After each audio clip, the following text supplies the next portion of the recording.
Gambar yang Anda saksikan adalah gambar pembekalan hari kedua yang dilakukan Kabinet Merah Putih di Akademi Militer Magelang, Jawa Tengah. Dan saat ini juga berlangsung pembekalan seputar materi yang disampaikan hari ini terkait dengan hilirisasi, B100, food estate, makan bergizi, dan juga strategic review. Nanti kita juga akan melihat bagaimana sebenarnya kegiatan ini berlangsung dari kemarin hingga hari ini di hari kedua pembekalan, yang banyak harapan ditorehkan ketika pembekalan hari kedua ini kepada para pembantu presiden, menteri dan juga wakil menteri yang hadir di sana. Ada 48 menteri dan juga 56 wakil menteri yang mengikuti pembekalan di Akmil Magelang, Jawa Tengah. Dan ini adalah foto-foto Sabtu pagi, foto-foto hari ini di mana sejumlah menteri dan juga wakil menteri masih mengenakan seragam yang telah diberikan oleh Presiden Prabowo Subianto. Bagaimana melihat dari senyumannya para menteri dan juga wakil menteri, semangatnya untuk menerima pembekalan di hari kedua ini terkait dengan sejumlah materi, yakni hilirisasi, B100, food estate, makan bergizi dan juga strategic review.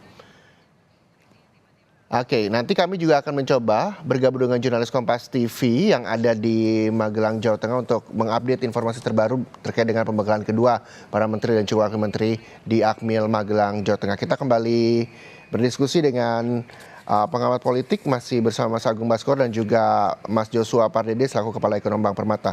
Saya kembali ke Mas Agung. Mas Agung, ini ada foto-foto terbaru lagi, video-video terbaru lagi di hari kedua ini, begitu tertib, bahkan tadi foto-fotonya senyum semeringah ditampilkan oleh para menteri dan juga wakil menteri di hari kedua pembekalan ini. Anda melihatnya seperti apa? Mereka masih enjoy kan menerima pembekalan ini atau seperti apa, Mas Agung? Iya, ya mesti dibuat senyaman mungkin, Mas. Ini kan keluar dari zona nyaman sebenarnya. Tapi dengan ekspresi semacam itu saya kira ini membuat mereka happy di sisi yang lain, karena ini hal baru bagi beberapa menteri, wakil menteri seperti itu.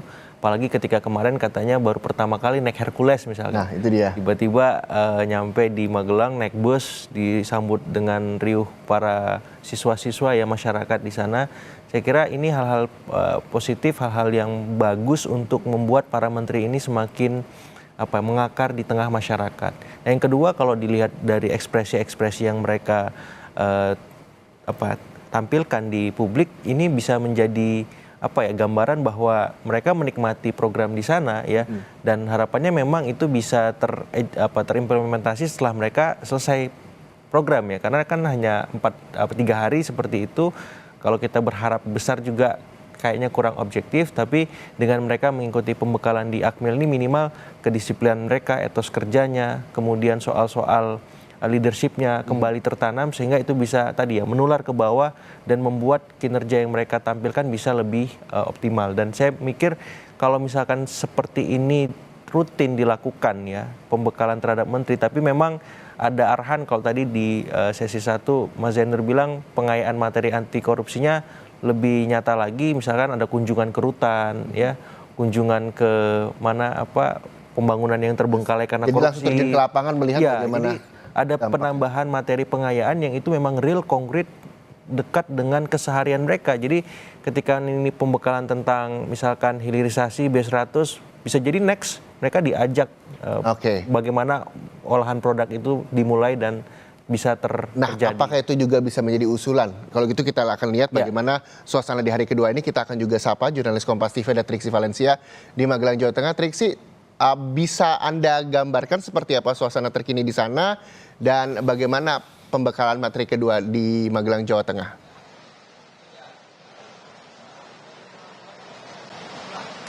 Iya Reza, tadi kalau kami mengkonfirmasi dengan sejumlah jajaran Kabinet Merah Putih yang ada di dalam melalui pesan teks menyampaikan bahwa tadi usai sarapan pagi Presiden Prabowo Subianto kembali memberikan arahan di dalam kepada jajarannya. Kami melihat hari ini pakaiannya berbeda. Kalau kemarin itu mengenakan kemeja putih pada saat mendengarkan arahan maupun juga pada saat menerima pembekalan ya pada hari pertama, tapi pada pagi ini kami melihat dari visual yang kami terima, mereka mengenakan kemeja warna kaki ataupun juga warna krem. Ini seperti yang biasanya Presiden Prabowo Subianto sering kenakan dalam sehari-harinya ketika beraktivitas ya. Nah, kemudian terkait dengan agenda hari ini tadi nampaknya memang ada perubahan sedikit Reza dan juga saudara. Nampaknya kalau kemarin sebenarnya ada pembekalan terkait dengan strategi ataupun juga perencanaan keuangan, anggaran negara. Nah, ternyata materi tersebut dibahasnya pada hari ini. Jadi memang ada perubahan sedikit terkait dengan pembahasan. Kalau misalnya yang hari ini nanti dilanjutkan dengan Menteri Keuangan yang akan membahas terkait dengan kebijakan fiskal dan keuangan negara. Sedikit kita membahas terkait dengan hal ini, bagaimana keuangan negara ini menjadi perhatian khusus untuk kemudian bisa dipahami secara bersama-sama tentunya dalam jajaran Kabinet Merah Putih, karena memang banyak sekali program-program prioritas yang nantinya akan diterapkan ataupun juga yang akan mulai dilakukan pada pemerintahan Prabowo Gibran, seperti misalnya makan bergizi, kemudian juga ada dari perekonomian, target-target ekonomi keuangan yang ingin dicapai yakni hampir 8%, lalu kemudian juga ada terkait dengan hilirisasi yang tentu saja ini memerlukan investasi maupun juga keuangan negara untuk kemudian bisa memulai dari hilirisasi ini bisa dilakukan ataupun juga diterapkan. Nah, yang berubah ternyata pada hari pertama kemarin sudah dibahas terkait dengan hilirisasi. Hilirisasi kalau kami melihat dari jadwal ini ada dari Bahlil Lahadalia, Erick Thohir dan juga ahli yang menyampaikan terkait dengan hilirisasi, karena kalau kita mengacu pada pernyataan dari Presiden Prabowo Subianto pada saat sidang Kabinet Perdana mengingatkan kembali bagaimana hilirisasi ini akan menjadi proyek ataupun juga menjadi program yang dilanjutkan dari pemerintahan Joko Widodo.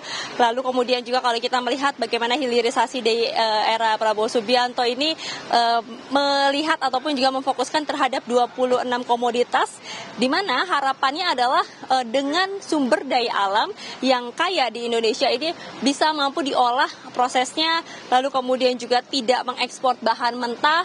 Lalu kemudian juga ini harapannya adalah bisa membuat perekonomian negara. Itulah yang menjadi perhatian dalam hilirisasi di pemerintahan Prabowo Subianto, yang tentunya ini menjadi perhatian terhadap kementerian-kementerian lain untuk bisa menyesuaikan ataupun juga untuk bisa mensupport dari program hilirisasi ini. Nah, tapi kalau misalnya kita berkaca ataupun juga berbicara terkait dengan hilirisasi, di mana memang harapannya ataupun juga yang ingin dicapai adalah kemandirian dari ekonomi negara, lalu kemudian juga tidak mengekspor bahan mentah, tentu ada sejumlah tantangan yang harus diakali ataupun juga harus diantisipasi dari pemerintahan, seperti misalnya dari hilirisasi ini kan kita akan mengolah dari bahan-bahan mentah yang kita punya sebelum nantinya akan dijual. Memang positifnya adalah akan membuka lapangan pekerjaan, tapi tentu tantangannya adalah bagaimana membangun industri pengolahan di dalam negeri itu sendiri, karena lagi-lagi akan membutuhkan investor, kemudian juga melihat dari bahan mentah apa yang akan diolah, bagaimana kemampuan, keahlian dari smelter yang kemudian dimiliki oleh negara untuk bisa mengolah. Nah, inilah yang akan menjadi tantangan, termasuk juga nanti harus memitigasi terkait dengan navigasi, proteksionisme dan juga keterbukaan. Nah, inilah yang harus dilihat dari pemerintahan Prabowo Subianto ketika ingin memajukan hilirisasi ataupun juga melanjutkan program hilirisasi ini. Dan nantinya Reza dan juga saudara, yang juga akan dibahas adalah terkait dengan food estate ataupun juga makan bergizi, yang kita juga melihat bagaimana ini menjadi program utama dalam pemerintahan Prabowo Subianto dan juga Gibran Rakabuming Raka, yang menargetkan akan memberikan makan bergizi kepada anak-anak seperti misalnya di sekolah, kemudian juga ibu hamil, untuk tujuannya adalah meningkatkan sumber daya manusia sehingga nanti akan berbobot, kemudian juga akan lebih memajukan dari sumber daya terlebih dahulu untuk kemudian nanti bisa berkembang dan juga bisa membantu bagaimana perkembangan ataupun juga kemajuan dari bangsa negara Indonesia ini. Reza. Baik, terima kasih Triksi Valencia melaporkan langsung dari Magelang, Jawa Tengah. Kami nanti akan terus mengupdate bagaimana agenda pembekalan materi untuk para menteri dan juga wakil menteri yang dilaksanakan di Akademi Militer Magelang, Jawa Tengah. Anda masih menyaksikan Breaking News bersama saya Muhammad Syareza, masih dengan pengamat politik Mas Agung Baskor dan juga melalui sambungan Zoom ada Mas Joshua Pardede, Kepala Ekonom Bank Permata. Saya langsung ke Mas Joshua Pardede yang tadi sempat disampaikan oleh jurnalis Kompas TV yang kami ada di Magelang, Jawa Tengah mengatakan bahwa materi hilirisasi sebenarnya sudah dibahas kemarin di hari pertama dan hari ini rencananya Menkyu juga akan memberikan materi soal kebijakan fiskal dan juga keuangan negara yang juga ada perubahan agenda di mana hari ini membahas tentang anggaran yang artinya pos Sri Mulyani sepekan lalu market juga hijau setelah Sri Mulyani resmi dilantik, Mas Joshua. Yang juga menjadi pertanyaan saya adalah ini kan Kementerian Keuangan lepas dari Kemenko Perekonomian langsung berkoordinasi ke Presiden. Yang istimewa juga adalah pertama kali Menkyu dibantu oleh 3 wamen. Pertanyaannya adalah apakah ini bisa membuat target Presiden akan lebih cepat dan efektif tercapai dari pandangan Anda, Mas Joshua? Ya, saya pikir memang ini perubahan struktur dari Kementerian Keuangan yang sebelumnya di bawah pengawasan Kementerian Koordinator Bidang Perekonomian saat ini menjadi langsung reporting kepada Presiden. Saya pikir ini menjadi salah satu hal yang positif ya, di mana kalau kita lihat dalam hal proses birokrasi artinya ini akan jauh lebih cepat ya tanpa lagi harus menunggu ataupun harus berkoordinasi lagi dengan Menko Perekonomian dan tentunya tadi karena tadi langsung dalam pengawasan Presiden tentu kebijakan strategis pun terkait dengan fiskal ini akan bisa langsung diputuskan ya meskipun memang tentu yang kita lihat dalam hal pengelolaan anggaran ya yang di 2025 ini khususnya di APBN 2005 adalah yang kita perlu tekankan adalah terkait dengan penambahan dari kementerian lembaga, lalu juga terkait dengan program prioritas pemerintah, ya, yang dimana kita tahu bahwa MBG menjadi salah satu prioritas penting. Lalu juga dalam pidato presidennya pada saat pelantikan, Presiden mengatakan adanya swasembada pangan, swasembada energi dan juga hilirisasi. Jadi saya pikir 3 itu dan juga kemarin dari sisi ada wacana juga Presiden juga akan melakukan pemutihan ya terhadap kredit bermasalah dari kredit pada nelayan dan juga petani. Saya pikir ini pun juga akan bisa berdampak positif ya kepada kondisi ekonomi. Jadi tentunya harapannya semuanya itu dalam hal pengelolaan fiskal, harapannya ini akan bisa lebih cepat terselesaikan ataupun terlaksana. Namun tentunya tadi bagaimana pengaturan pos anggaran ini terkait dengan wamen, saya pikir ini pun juga harusnya akan jauh lebih dengan penambahan 1 wamen lagi, harapannya ini akan jauh lebih terkhususkan lagi, artinya nanti 1 wamen terkait dengan penerimaan misalkan, 1 wamen terkait dengan misalkan pengelolaan belanja, 1 wamen terkait dengan misalkan pengelolaan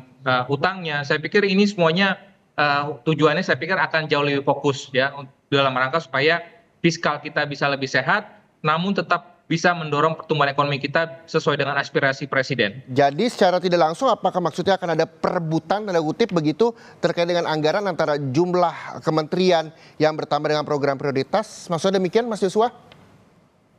Ya, saya pikir memang ini salah satu konsekuensi dalam hal penambahan dari kementerian lembaga ya dari sisi jumlah menteri dan juga wakil menteri yang meningkat cukup banyak. Tentunya konsekuensinya adalah adanya penambahan belanja rutin ataupun belanja anggaran, belanja barang ya ataupun belanja rutin. Di samping itu tadi kita juga masih memiliki belanja lainnya ya. Jangan lupa bahwa tahun depan untuk belanja pembayaran bunga utang pemerintah itu akan cukup meningkat ya karena terkait dengan penanganan Covid ya pada saat 2020. Sehingga tentunya ada banyak sekali anggaran-anggaran yang harus dipenuhi oleh pemerintah, namun di sisi lainnya aspirasinya cukup banyak. Nah, oleh sebab itu memang pemerintah perlu menetapkan skala prioritas. Nah, oleh sebab itu makanya kemarin dalam pidato presidennya IKN ini salah satu yang tidak disebutkan. Apakah ini berarti IKN bukan menjadi salah satu prioritas? Ya, jadi makanya pemerintah ini juga harus menetapkan skala prioritas mana yang harus diprioritaskan. MBG saya pikir menjadi prioritas utama. Lalu juga swasembada pangan ya ini juga saya pikir harus penting. Swasembada energi. Jadi saya pikir memang tentu dalam hal kemarin juga ditekankan ya dalam rapat kabinet ya menteri-menteri harus lebih efisien ya perjalanan dinas dalam hal kunjungan-kunjungan. Ini saya pikir harus dilakukan penghematan semaksimal mungkin ya, sehingga tadi anggaran itu tadi tidak supaya bisa terkelola dengan baik, sehingga harapannya fiskal kita ini tetap dalam disiplin fiskalnya tetap terjaga di bawah 3% terhadap PDB. Oke, yang juga menjadi pertanyaan saya adalah tadi Anda menyebutkan anggaran bisa dikelola dengan baik. Lalu bagaimana dengan pelaksanaan dan juga pengawasan agar tidak ada celah korupsi? Anda bisa memberikan masukannya seperti apa, Mas Joshua? Ya, oleh sebab itulah tentu dalam hal pengelolaan keuangan negara ya, Kementerian Keuangan ini perlu menetapkan reward and punishment ya, dalam artian khususnya untuk bagi kementerian lembaga yang produktivitas belanjanya tinggi. Nah, ini harus diberikan reward ya, dalam artian misalkan dalam hal bagaimana dalam hal penyerapan belanjanya ya, ini dipercepat. Lalu juga misalkan bagi kementerian lembaga dan juga khususnya pemerintah daerah ya, yang relatif lambat dalam hal penyerapan belanjanya ya, ataupun tidak produktif ya, ataupun belanja-belanjanya diperuntukkan misalkan untuk belanja-belanja yang tidak produktif gitu ya, untuk perjalanan dinas, lain juga untuk belanja-belanja yang tidak produktif. Ini saya pikir juga harus diberikan ya, informasi juga dari Kementerian Keuangan bahwa hal-hal seperti itu memang harus dikurangi gitu ya, agar tadi supaya ke depannya belanja pemerintah ini agar bisa lebih produktif ya, sehingga karena kita kondisinya tadi ya, fiskal kita ini tidak artinya kita masih memiliki ruang fiskal kita terbatas, sementara itu tadi belanja ataupun aspirasi pemerintah sendiri cukup banyak gitu ya. Oleh sebab itu tadi pemerintah perlu menetapkan skala prioritas dan juga dari sisi monitoring dan juga dalam hal pengawasan keuangan negara, karena nanti ini sudah langsung di bawah Presiden, tentunya Presiden akan jauh lebih tegas lagi ya untuk kementerian-kementerian lembaga yang tadi dalam hal spending ya tidak produktif ya, dalam hal spending dia lambat, tentu Presiden akan jauh lebih dapat bisa menegur langsung ya menteri yang bersangkutan, sehingga harapannya menteri-menteri ataupun kementerian lembaga yang bersangkutan ini bisa lebih disiplin lagi dalam hal belanja ke depannya. Oke, jadi secara tidak langsung selain skala prioritas yang juga jadi PR besar anggaran ini adalah penerimaan negara. Ya Mas Joshua? Betul. Okay. Ya, kalau kita bicara penerimaan negara tentu ini bukan suatu hal yang mudah ya, bagaimana meningkatkan rasio perpajakan kita. Namun yang terpenting adalah pemerintah dalam hal ini Kementerian Keuangan sudah menyiapkan ya, rencananya di akhir tahun ini akan menerapkan Cortex System. Lalu juga dalam hal bagaimana peningkatan basis pajak ke depannya. Tentu diharapkan bahwa yang terpenting adalah bagaimana kita menumbuhkan dulu aktivitas perekonomian kita. Di tengah kondisi kelas menengah saat ini sedang menurun, agak cukup mustahil kalau kita mau meningkatkan rasio perpajakan. Oleh sebab itu makanya tadi yang saya tekankan adalah MBG ini harus diprioritaskan agar tadi kelas menengah kita ini bisa bisa meningkat ya dari beli masyarakatnya. Lalu juga dalam hal bagaimana penyerapan tenaga kerja ini harus juga diprioritaskan oleh pemerintah. Sehingga kalau aktivitas ekonomi kita ini meningkat, tentu dengan sendirinya penerimaan perpajakan pun juga juga akan meningkat. Dan mungkin harus ditekankan lagi oleh pemerintah ke depannya adalah bagaimana kalau kita melihat dari sisi tingkat kepatuhan perpajakan untuk kelas atas ya, dan juga untuk korporasi-korporasi besar yang masih juga tingkat kepatuhannya masih relatif rendah, ini harus dikejar ya. Dan bagaimana untuk khususnya high net worth individual ya, ini juga saya pikir bisa diimplementasikan juga di Indonesia. Artinya karena ketimpangan di Indonesia ini cukup besar, makanya oleh sebab itu saya pikir buat high net worth individual saya pikir harus dipajaki yang lebih besar juga ya, sehingga tadi harapannya pajak yang kita pajaki oleh pemerintah dari high net worth individual tersebut ini bisa dimaksimalkan oleh pemerintah untuk mendorong tadi untuk belanja bantuan sosial, untuk mendorong pendidikan kita, untuk meningkatkan kesehatan kita, lalu juga untuk swasembada pangan, swasembada energi dan lain sebagainya, sehingga aspirasi pertumbuhan ekonomi kita pun juga akan bisa tercapai. Oke, nah selanjutnya saya juga akan tanya ini dari Mas Agung Baskoro, pengamat politik. Mas Agung, tadi Mas Joshua juga sudah menggambarkan bahwa banyak yang memang harus diprioritaskan. Betul. Begitu. Nah, yang juga menjadi pertanyaan saya adalah kalau kita lihat ini koalisi yang tergambar ini tidak hanya di parlemen tapi juga di kabinet. Begitu. Nah, secara logikanya adalah ini juga justru menguntungkan Prabowo Subianto untuk mengejar target seperti makanan bergizi gratis begitu. Anda apa yang bisa Anda lihat dari hal tersebut? Iya, pertama kalau dilihat dari postur Kementerian Keuangan ya, ada 3 wamen, 1 menteri, tergambar di sana bagaimana teknokratisnya Kementerian Keuangan ya. Ya. Hanya ada wamen 1, Mas Thomas, yang memang berasal dari Gerindra. Saya melihat koordinasi langsung ke Presiden ini bentuk cara Pak Prabowo memastikan ya APBN kita, keuangan kita benar-benar dikelola secara prudent, kemudian profesional dan setransparan mungkin. Dan ini pesan positif yang saya lihat menarik untuk ditelaah lebih lanjut, karena ini yang menjadi jantungnya pemerintahan kita. Kalau budgetnya nggak ada, budgetnya nggak maksimal, budgetnya salah prioritas, bisa kacau semuanya. Dan apa yang digambarkan Mas Joshua tadi, saya kira menjadi bayangan bahwa pentingnya skala prioritas ya. Pentingnya yang kedua soal tadi ya, sinkronisasi supaya tidak ada mismanagement dalam kabinet. Nah yang ketiga yang paling penting sebenarnya bagaimana memastikan program-program ini bisa berjalan lancar di level parlemen tadi seperti Mas Reza singgung. Dan di parlemen kondisinya sekarang sangat kondusif ya, karena koalisi pemerintah hampir disupport 81%, jumlah yang sangat besar, lebih dari cukup untuk memuluskan jalannya beragam program-program kerja, program-program inisiatif maupun program-program keberlanjutan yang sudah dijalankan sebelumnya. Di sisi publik dukungannya juga besar ya, hampir 84 sekian persen untuk Pak Prabowo menurut Litbang Kompas, 71% untuk Mas Gibran, juga sangat kondusif. Transisi juga kemarin bagus. Jadi semua parameter atau prasyarat bagi pemerintahan Prabowo Gibran beserta kabinet Merah Putih ini untuk bekerja ada. Nah tinggal bagaimana person by personnya tadi, apakah dari kalangan partai, kalangan teknokratis ataupun pihak-pihak lainnya, ormas, purnawirawan dan seterusnya, itu benar-benar bisa mengoptimalkan resource ini, sumber daya ini, agar kinerja mereka maksimal, program-program tadi bisa terakselerasi. Jadi bukan sekedar menjalankan program, tapi bagaimana program ini bisa lebih dari ekspektasi. Bagaimana Pak Prabowo juga melakukan itu dari awal pengumuman kabinet, kemudian pelantikan, pembekalan, sampai hari ini kita lihat di Magelang bagaimana beliau memimpin langsung ya. Di tengah-tengah para menteri wakil menteri, menunjukkan apa arti seorang pemimpin, bagaimana seorang pemimpin itu bisa dipahami, didengar, dan bisa ditindaklanjuti seluruh arahan-arahannya seperti itu. Saya juga kembali ke Mas Joshua Pardede, Kepala Ekonomi Bank Permata. Mas Joshua, terakhir sebelum mengakhiri sesi ini dengan Mas Joshua Pardede, apa yang memang bisa diberikan saran, masukan begitu bagi pemerintahan Kabinet Merah Putih di hari kedua yang ada pembekalan materi dengan tema kebijakan fiskal dan juga keuangan negara? Ya, saya pikir tadi di hari kedua ini saya berharap bahwa kementerian ataupun para menteri dan juga wakil menteri diharapkan bisa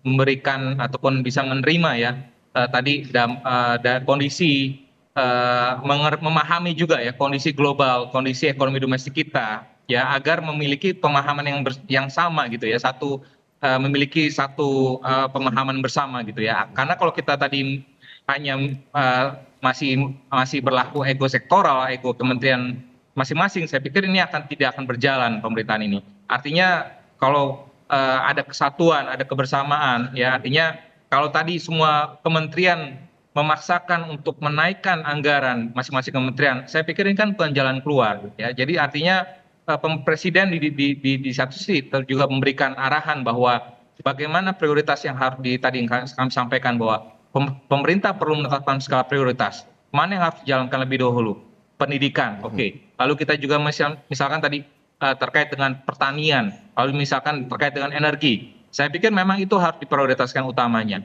Hilirisasi, ya, lalu juga terkait juga dengan aspek-aspek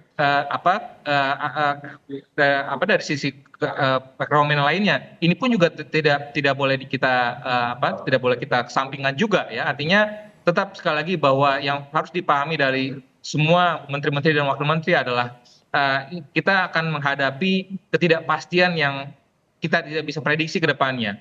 Dan oleh sebab itu isu-isu yang ada saat ini terkait dengan tadi kondisi kelas menengah kita yang menurun, lalu juga sektor industri manufaktur kita yang terus mengalami stagnansi. Ini permasalahan-permasalahan struktural ini harus kita benahi bersama.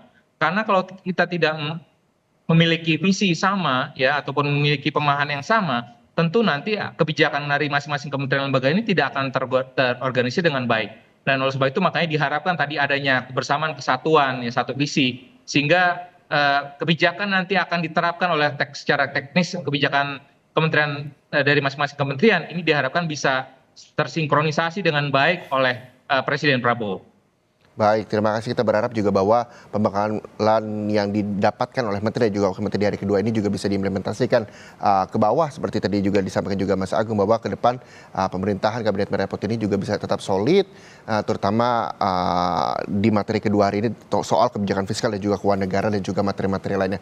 Terima kasih sekali lagi kepada Mas Joshua Pardede, Kepala Ekonomi Bank Permata, atas waktunya, dan kami juga masih akan melanjutkan Breaking News masih bersama dengan pengamat politik Mas Agung Baskoro yang ada di studio Orange Kompas TV. Tetaplah bersama kami. Terima kasih saudara, Anda masih menyaksikan Breaking News Kompas TV bersama saya Muhammad Syareza. Dan ini adalah gambar para menteri dan juga wakil menteri yang mendapatkan pembekalan di hari kedua di Akademi Militer Magelang, Jawa Tengah.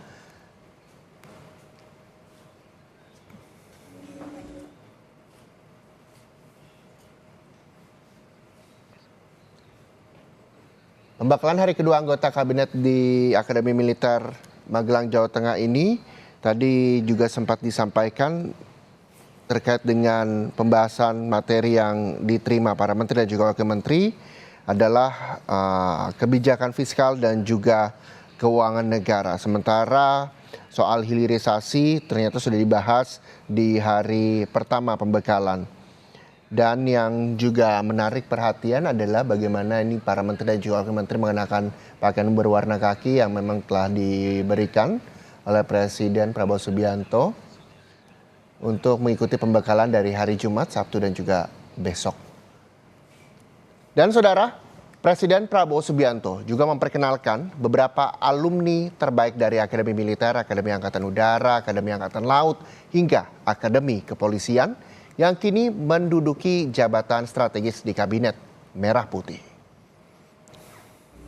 Di kabinet saya terdiri juga dari beberapa alumni, dan saya bersyukur, saya beruntung saya mendapat alumni yang terbaik yang masuk kabinet saya. Ternyata ada 6 lulusan terbaik Adi Makayasa di kabinet saya.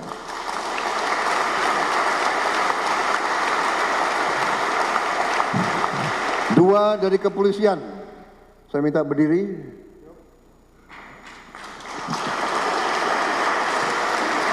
Dua-duanya Jenderal Bintang 4, dua-duanya mencapai puncak karier sebagai Kapolri, dua-duanya masih mengabdi kepada negara dan bangsa. Kemudian dari TNI 4 juga. Tadi 2 dari TNI 4. Saya minta berdiri.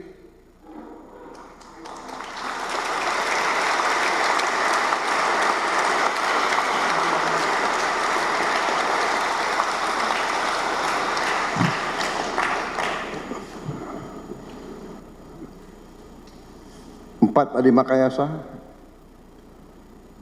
Pak Herindra, Muhammad Herindra,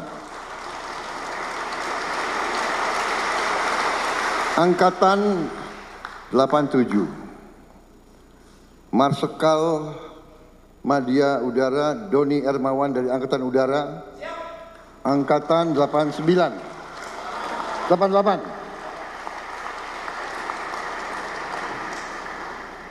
Kemudian Iftita, lulus alumni. Siap, 1999. 1999. Kemudian Menteri Koordinator Infrastruktur, Saudara Agus Murti Yudhoyono. Siap. AHY, Agus Harimurti Yudhoyono.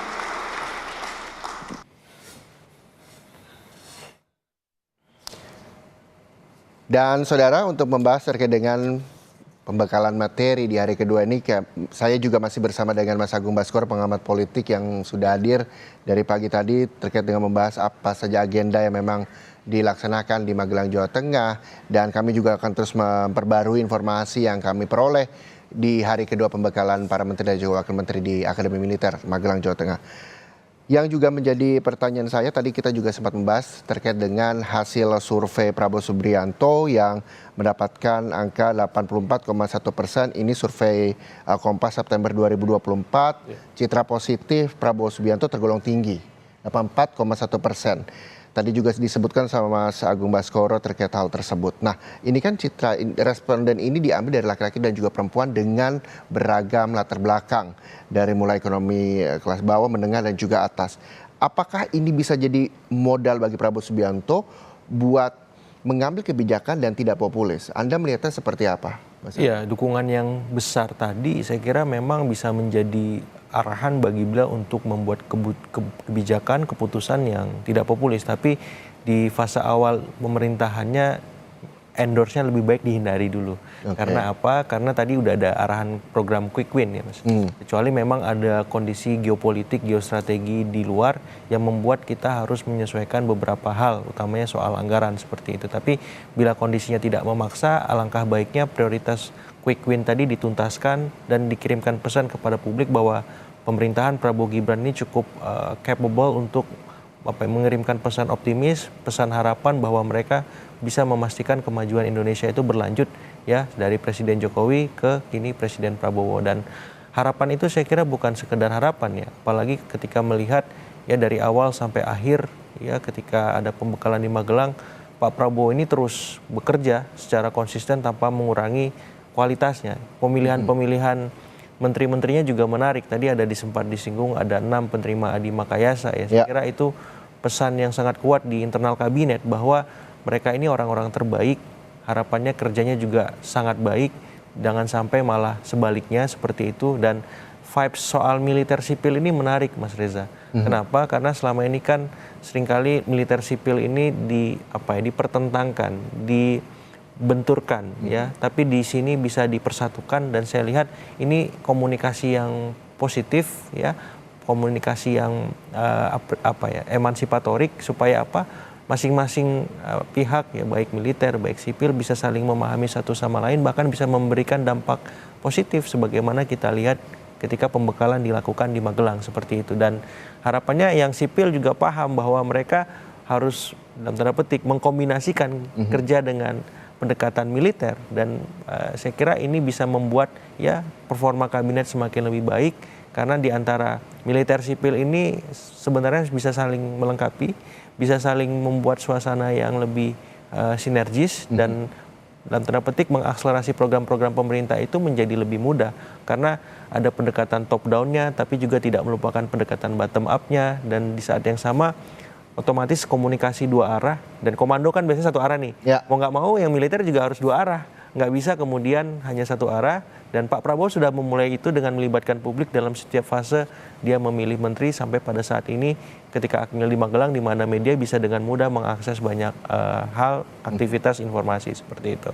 Oke, ini keterbukaan terhadap masyarakat Indonesia untuk melihat bagaimana sebenarnya pembekalan yang dilakukan Prabowo Subianto terhadap para menteri dan juga wakil menterinya. Betul. Juga bisa diakses di media sosial bagi masyarakat bahwa melihat bahwa ini yang kami lakukan agar menteri dan juga wakil menteri yang notabene adalah pembantu presiden ini lebih solid lagi begitu. Nah, kalau misalnya kita melihat dari gambar yang juga kami putarkan, ini adalah gambar di hari kedua pembekalan yang diterima oleh menteri dan juga wakil menteri. Ada sekitar 48 menteri dan juga 56 wakil menteri yang hadir di sana di Akademi Militer Magelang, Jawa Tengah. Anda melihatnya ketika ini di hari kedua saja sudah banyak pembekalan-pembekalan yang sudah mereka terima. Apakah nantinya ini bisa diturunkan ke bawah ke birokratnya masing-masing atau seperti apa dan kapan semestinya, apakah selesai 3 hari langsung diberikan kepada para jajarannya atau seperti apa Mas Agung? Ya kalau dilihat secara teknis ya ini menarik karena saya lihat pakainya seragam ya. Biasanya kan kalau menteri rapat ya bebas gitu, di sini seragam semuanya, satu komando, fokus, rapi, tertib seperti itu dan ini suasana yang membuat saya baik ya. Walaupun nanti ketika nanti mereka setelah selesai materi kembali ke kementerian masing-masing, mesti ada pendekatan-pendekatan yang berbeda, penyesuaian-penyesuaian khusus, karena ya tadi ada teman-teman militer di sana tapi juga ada teman-teman sipil. Yang jelas ini memang harus segera diterjemahkan di level birokrasi supaya birokrasinya bisa bekerja, mengeksekusi, mengerjakan langsung arahan-arahan tersebut agar tidak berhenti sebatas wacana, narasi, retorika seperti itu. Karena ini yang paling penting, dan saya berharap kalau memang tidak ada retreat selama di Magelang ya sampai 3 hari seperti itu, harapannya birokrasi ini dikumpulkan dalam satu momen di mana ya istilahnya kalau kita di kampus itu ada kapita selecta. Jadi intisari semua masalah ataupun materi ataupun pembelajaran yang diterima di Magelang dikumpulkan jadi satu, diberikan dalam 1 hari. Bagaimana caranya dan pendekatannya antar kementerian nanti, lintas kementerian di masing-masing kementerian itu tersampaikan, Mas. Ya soal ya anti korupsi, soal penganggaran, efisiensi, soal program-program kabinet, hilirisasi dan supaya apa? Mindsetnya sama nih dari atas sampai bawah. Karena kalau misalkan hanya menteri wakil menteri saja yang menerima pengarahan sistematis semacam ini, birokrasinya enggak, saya khawatir nanti birokrasinya kemana, menterinya kemana, ini nggak ketemu kan. Betul. Nah ini bahaya, yang dirugikan siapa? Masyarakat, ya presidennya juga gitu. Nah saya berharap setelah ini adalah satu momen di semua kementerian dibuat serentak aja. 48 kementerian menggelar untuk birokrasi di bawahnya pembekalan, ya intisari pembekalan selama di Magelang gitu. Baik diperintah ataupun tidak, minimal itu dilakukan supaya mindsetnya sama. Jadi alasan birokrasi nanti nggak bisa maksimal, itu nggak bisa lagi. Kalau emang nggak bisa maksimal, ganti. Pak Prabowo bilang gitu kan. Ya. Ganti, mutasi dan seterusnya seperti itu. Ketegasan dari pemimpin ini juga diperlukan begitu. Persis. Ya. Itu yang ditunjukkan oleh Presiden Prabowo Subianto kepada para menteri dan juga wakil menterinya. Dan saudara, kami juga bergabung lagi. Ini ada Pukat UGM Zainur Rohman. Mas Zainur Rohman, terima kasih telah kembali bergabung bersama Kompas TV. Di sini juga masih ada Mas Agung Baskoro, pengamat politik yang juga tadi telah menemani saya terkait dengan pembekalan di hari kedua ini. Saya juga akan langsung tanya ke Mas Zainur Rohman dari Pukat UGM ini, apa yang memang bisa kita tarik dari pembekalan di hari kedua ini soal terutama korupsi begitu, karena tadi sebelumnya juga Mas Joshua Pardede memberikan catatan bahwa harus ada skala prioritas karena anggaran juga tidak sedikit, begitu cukup besar di pemerintahan Prabowo Gibran. Anda melihatnya seperti apa? Pengawasan apa, sistem pengawasan seperti apa yang memang harus dilakukan agar tidak ada lagi kasus-kasus korupsi begitu di Indonesia? Mas Zainur. Begitu ya. Ucapan selamat datang kepada para pembantu presiden yang menduduki kursi di kabinet sebagai menteri, wakil menteri, kepala badan, dan utusan khusus atau staf khusus. Nah, tentu yang menjadi target utama dari pembekalan ini adalah team building, agar masing-masing pejabat ini punya pemahaman yang utuh mengenai visi misi presiden. Mereka bisa memahami betul apa yang diinginkan oleh presiden, yang menjadi target program-program dari presiden, juga bisa bersinergi dengan rekan kerja mereka, multisektor, dengan kementerian lembaga yang terkait, sehingga diharapkan mereka punya chemistry di dalam menjalankan tugas dan kewenangannya. Nah, kalau tentang pemberantasan korupsi, tentu ini menjadi salah satu hal yang sangat penting. Kenapa? Karena sampai sekarang ini masih menjadi problem yang sama sekali belum bisa diatasi di Indonesia. Kemajuan-kemajuan yang diraih Indonesia untuk menciptakan pemerintahan yang bersih juga sangat lambat. Bahkan saya sampaikan tadi, jalan di tempat selama 10 tahun, 2014 indeks persepsi korupsi Indonesia itu 34/100, semakin rendah semakin kotor, semakin tinggi semakin bersih. Artinya dengan angka 34/100 itu Indonesia masih dikategorikan sebagai negara yang belum bersih atau kotor begitu ya. Nah, sekarang di tahun 2024 yang itu potret terakhirnya ada di tahun 2023, indeks persepsi korupsi masih sama 34/100. Memang beberapa kali pernah naik, Mas Reza. Naik, tapi kemudian turun lagi secara drastis itu setelah revisi Undang-Undang KPK melalui Undang-Undang Nomor 19 Tahun 2019. Disinyalir setelah KPK itu ditundukkan di bawah kekuasaan eksekutif, para penyelenggara negara semakin berani, tidak lagi takut melakukan korupsi. Efek jerahnya, dataran efeknya itu semakin luntur, semakin hilang. Apalagi ditambah dengan permasalahan di internal KPK yang datang bertubi-tubi, ketuanya dan juga pimpinan lainnya tersangkut kasus etik dan pidana, kemudian para pegawai di internalnya juga menjadi terdakwa kasus korupsi, misalnya para pengawal tahanan, para pegawai di rutan KPK, sehingga dengan berbagai macam persoalan tersebut, ya para penyelenggara negara itu tidak lagi takut, bahkan KPK itu kehilangan kewibawaan. Nah tentu ini harus menjadi concern buat Presiden Prabowo. Jangan sampai 5 tahun ke depan Indonesia juga jalan di tempat. Harus ada perbaikan. Nah perbaikan apa saja yang harus dilakukan? Yang menurut saya yang paling penting adalah bagaimana komitmen secara lisan dari Presiden Prabowo yang sudah sangat tegas, sangat jelas itu bisa diimplementasikan. Menteri-menteri sudah mendapatkan pembekalan mengenai visi anti korupsi presiden, sudah mendapatkan pembekalan dari Kapolri, begitu ya. Tetapi saya pikir memang perlu lebih detail lagi, Mas Reza. Kenapa? Karena ini bukan satu hal yang bisa berubah hanya karena 1 atau 2 kali pidato. Orang tidak mengubah niatnya untuk melakukan korupsi hanya karena diberi pidato. Sehingga menurut saya katakan tadi perlu adanya diskusi yang spesifik, misalnya dengan contoh kasus, ya kasus-kasus yang itu real terjadi korupsi di masa pemerintahan sebelumnya, kemudian dibedah bersama-sama, disimulasikan apa yang menjadi faktor penyebab korupsi, terus kemudian bagaimana para pelaku itu melancarkan aksinya, bagaimana kemudian instrumen pengawasan itu berhasil membongkar, kemudian apa dampaknya, dampak kepada diri menteri, kepada nama baik kementerian, bahkan juga sampai kepada dampak terhadap integritas nama baik dari kabinet. Saya pikir itu perlu dibedah, mereka perlu sharing dari hati ke hati, bahkan perlu dibuat FGD begitu ya, sampai menurut saya perlu adanya, saya tadi katakan visualisasi bagaimana korupsi itu terjadi sampai juga dampaknya.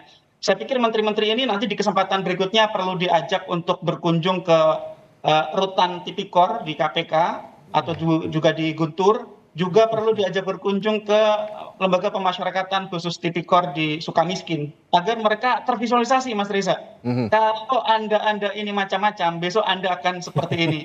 Dia percaya kalau ada visualisasi seperti itu, Mas Reza, itu Mas Zainur lebih mengena begitu ya. Itu mungkin Mas Reza. Jadi saya lihat ini memang awalan, saya katakan ini awalan ini memang perlu gitu ya.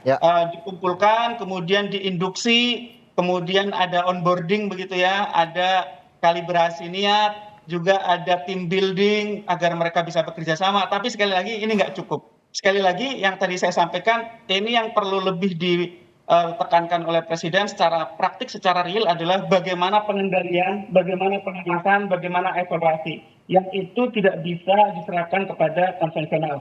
Harus diberikan tugas secara khusus, ya, tertulis kepada apakah kementerian, apakah lembaga, atau badan tertentu yang ditunjuk. Kalau tadi misalnya diskusi sebelumnya, arahnya misalnya kepada KSP, silakan. Tapi berikan tugas itu secara tertulis.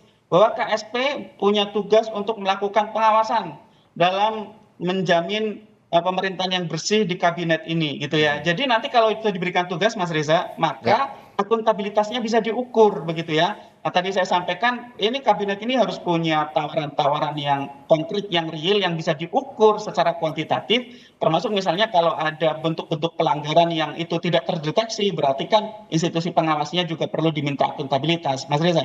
Oke, sepakat tadi yang juga disampaikan oleh Mas Agung bahwa ya pembekalan ini tidak hanya pembelian materi, walaupun itu juga penting, tapi juga alangkah baiknya ada kunjungan-kunjungan ke lapas seperti Mas Zainur juga tadi sampaikan. Iya, saya kira pembekalan materi apakah bisa diusahakan hari ini nanti ya, apakah kelak gitu seperti itu bagus. Jadi kayak metode bermain peran, gimana kalau tertangkap tangan misalkan, gimana kalau misalkan mereka membedah sebuah anggaran kita cukupnya hanya misalkan bergizi gratis 71 triliun. Kementerian mana saja sih yang dapat anggaran 71 triliun itu misalkan. Disimulasikan saja.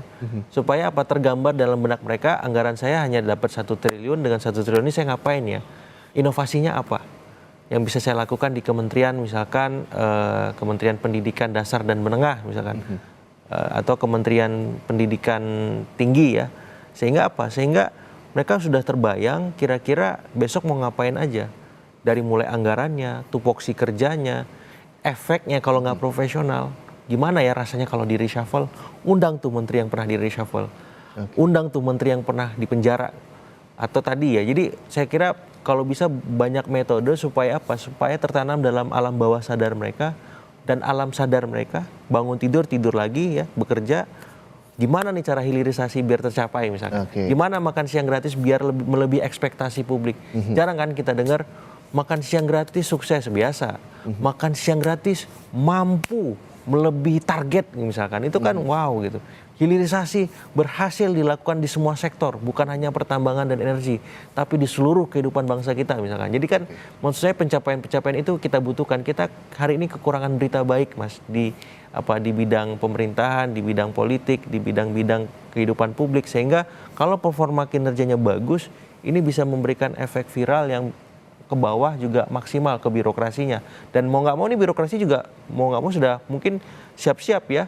Nih gue akan digimanain nih sama menteri wakil menteri gue nih abis dari Magelang kan. Mereka bertanya-tanya ya saya kira langsung aja briefing apakah pendekatannya militer, sipil atau dikombinasikan karena birokrasi ini ujungnya seperti itu. Harus ada strategi setelah pembekalan ini selesai. Betul. Itu yang akhirnya satu visi begitu. Satu visi semuanya sampai di level bawah, bahkan bila perlu nanti masyarakat juga dalam tanda petik dengan acara semacam ini kan masyarakat mau nggak mau mikir wah presiden saya dari teman-teman angkatan darat nih Pak Prabowo mantan Danjen Kopassus misalkan Pangkostrat seperti itu.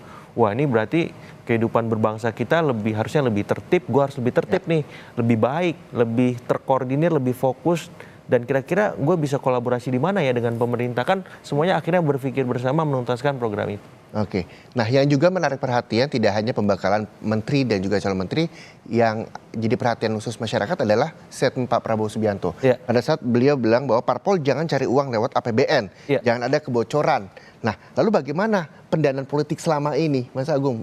Iya, saya kira memang mendesak ya Mas ya untuk melakukan revisi undang-undang partai supaya problem pendanaan yang klasik dan laten itu tidak terus kita bahas, dan ini waktu yang tepat karena pemilu masih jauh kan 2029, dan ketika sekarang Pak Prabowo memimpin, saya endorse ya selain Mas Zainur tadi bilang ada undang-undang perampasan aset, penguatan KPK, revisi undang-undang KPK misalkan.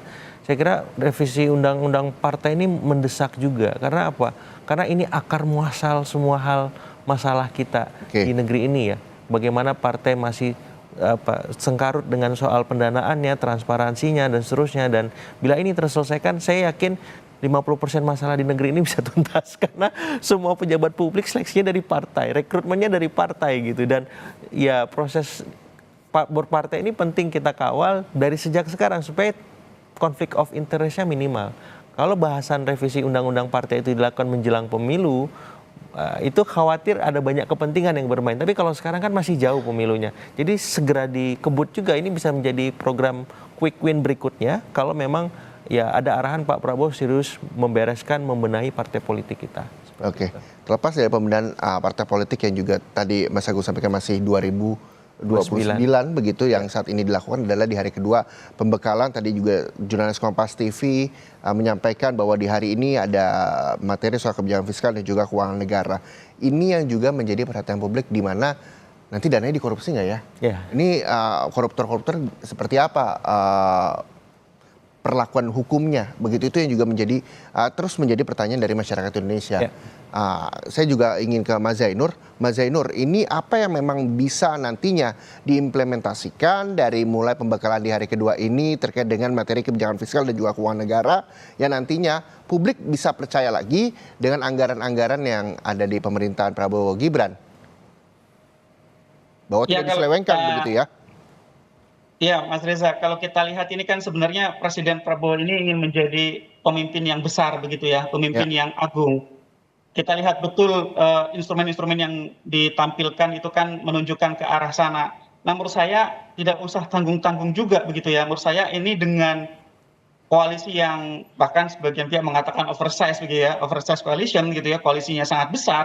Ini sekaligus juga bisa digunakan untuk melakukan konsolidasi kekuatan politik, karena di dalam kabinet Prabowo ini kan semua isinya juga ada ketum-ketum parpol begitu ya. Nah, artinya apa? Artinya perlu komitmen bersama dari pemimpin-pemimpin politik, elit-elit politik kita untuk duduk bersama begitu ya, agar ke depan ya semua upaya itu diperuntukkan bagi kebaikan bangsa dan negara. Jangan lagi untuk kepentingan kelompok atau bahkan pribadi masing-masing. Kalau tadi misalnya pembahasan soal apa? Pembahasan soal pendanaan politik. Menurut saya betul problemnya itu memang di undang-undang parpol sampai sekarang parpol kita itu sangat tidak sehat, Mas Reza. Misalnya apa? Yang perlu pertama kali dibongkar adalah parpol itu sebagai instrumen demokrasi harusnya dapat demokratis di internal parpolnya sendiri. Sekarang parpol itu bukan merupakan institusi yang demokratis, kan ironis. Institusi yang seharusnya merupakan institusi demokrasi, tetapi internalnya tidak demokratis. Maka undang-undang parpol itu juga seharusnya bisa direvisi untuk menuju demokratisasi di internal parpol. Bagaimana keputusan-keputusan di internal parpol itu tidak dimonopoli oleh ketua umum. Yang ketua umumnya kan 10, 20, 30 tahun tidak diganti, Mas Reza, gitu ya. Dimiliki oleh keluarga-keluarga seperti warung saja, Mas Reza, gitu ya. Nah, ini seperti warung kelontong gitu. Nah, kalau ingin memperbaiki, maka demokratisasi parpol itu mutlak. Yang kedua adalah sistem integritas internal partai politik. Bagaimana mengenai kaderisasi, bagaimana mengenai rekrutmen di internal parpol dan seterusnya. Nah, satu yang orang lupa, Mas Reza, di depan mata kita itu kita akan menjalankan pemilu kada serentak, kecuali DIY. Untuk kan DIY tidak ada pilkada di provinsinya, karena ini Pemda DIY. Nah, artinya apa? Artinya di depan mata ada tantangan untuk menyelenggarakan pilkada agar ini tidak menjadi lingkaran setan korupsi. Pilkada kita dari tahun ke tahun dulu itu selalu dipenuhi dengan politik uang, menimbulkan politik biaya tinggi menimbulkan orang untuk terdorong melakukan korupsi. Korupsinya diakumulasi untuk ikut pemilu kada berikutnya, kemudian suatu saat bisa ketangkap oleh KPK atau kejaksaan gitu. Nah, ini di mana peran dari parpol juga untuk mencegah terjadinya politik uang yang sangat marak di Indonesia. Ini tentu perlu untuk dibahas gitu ya. Nah, sehingga menurut saya memang pertemuan di Magelang ini menurut saya punya potensi banyak ya, tidak sekadar untuk team building, tetapi juga sebagai bentuk cara untuk mencapai konsensus bagi elit-elit politik, tetapi bukan harusnya ya, bukan untuk kepentingan elit-elit oligarki, tapi harusnya itu digunakan sebagai wahana untuk membangun konsensus bersama. Presiden Prabowo berkali-kali katakan, kalian setia ya, tidak kepada Prabowo, tapi kepada bangsa dan negara. Artinya itu kan juga harusnya bisa disampaikan juga kepada partai-partai pendukung. Kalau partai-partai pendukung ini sudah satu suara, Mas Reza, banyak sekali permasalahan Republik ini bisa diselesaikan. Baru perampasan aset misalnya, surprise-nya sudah diberikan oleh Presiden Jokowi ke DPR. DPR-nya takut mereka nanti akan menjadi korban pertama dari pemiskinan, Mas Reza. Nah, tapi kan kalau elit-elit politiknya, ketum-ketumnya ini sudah saling berkomunikasi dan membangun kesepakatan bersama untuk tidak menjadi pencuri uang rakyat lagi, itu harusnya bisa diselesaikan segera. Kenapa? Karena dengan koalisi yang sangat besar, mungkin sekitar 80% suara di parlemen, artinya Presiden Prabowo harusnya bisa dengan mudah mengegolkan berbagai rancangan undang-undang yang dibutuhkan untuk memperbaiki kondisi bangsa. Kalau tadi saya sebut ada RUU perampasan aset, ada RUU KPK, tadi Mas Agung menyebut RUU Parpol. Tapi kan pertanyaannya, mereka yang hadir di Magelang itu kan kepentingannya juga tidak tunggal, Mas Reza. Mereka terdiri dari banyak parpol yang punya kepentingan-kepentingan kelompok juga. Nah, inilah yang seharusnya memang dikelola betul oleh Presiden Prabowo jika memang ingin dicatat oleh sejarah sebagai pemimpin yang besar, Mas Reza. Mungkin nggak sih, Mas Agung, ketika memang tadi yang disampaikan Mas Zainur soal undang-undang perampasan aset, RUU KPK, RUU Parpol seperti yang disampaikan tadi juga. Iya, dengan dukungan besar dari publik dan elit, saya kira nggak ada yang nggak mungkin, Mas. Karena kita tahu kemarin juga waktu Presiden Jokowi menjabat ada berapa undang-undang itu dalam sehari selesai. Ketok magic kan, tok-tok jadi gitu. Nah, saya kira apalagi sekarang gitu, sangat kondusif bagi Pak Prabowo melakukan apapun. Dan kalau memang orientasinya publik, saya kira undang-undang yang baik itu segera diselesaikan saja. Itu juga quick win, artinya nggak butuh anggaran kan? Artinya ketika kita ngomong 100 hari kerja, patokannya bukan hanya program-program fisik, program-program yang terlihat, tapi program-program non-fisik yang sifatnya sangat fundamental bagi pembangunan demokrasi, konstitusi kita, itu juga bisa menjadi capaian yang luar biasa, bahkan bisa dikenang sepanjang sejarah. Nah, saya mengendorse dieksekusi saja undang-undang tadi ya, perampasan aset, kemudian KPK diperkuat lagi lewat revisi baru, kemudian undang-undang partai, undang-undang ya paket undang-undang politik kan selain partai ada penyelenggara pemilu, pilpres, pilkada, pileg, Yang juga atau jadi undang-undang satu lain yang memang Ya. bermasalah di era sebelumnya direvisi, diketok, itu bisa masterpiece-nya Pak Prabowo. Pencapaian yang monumental yang bisa diingat sepanjang zaman. Kalau memang beliau benar-benar ingin menjadi pemimpin yang dikenang sepanjang masa oleh Indonesia rakyat kita, seperti itu. Kita juga masih menanti begitu bagaimana nantinya pemerintahan Prabowo Gibran ini juga bisa lebih mengedepankan apa yang diinginkan masyarakat Indonesia. Tapi kita harus jeda sejenak, saudara. Breaking News Kompas TV masih akan kembali saja, tetaplah bersama kami.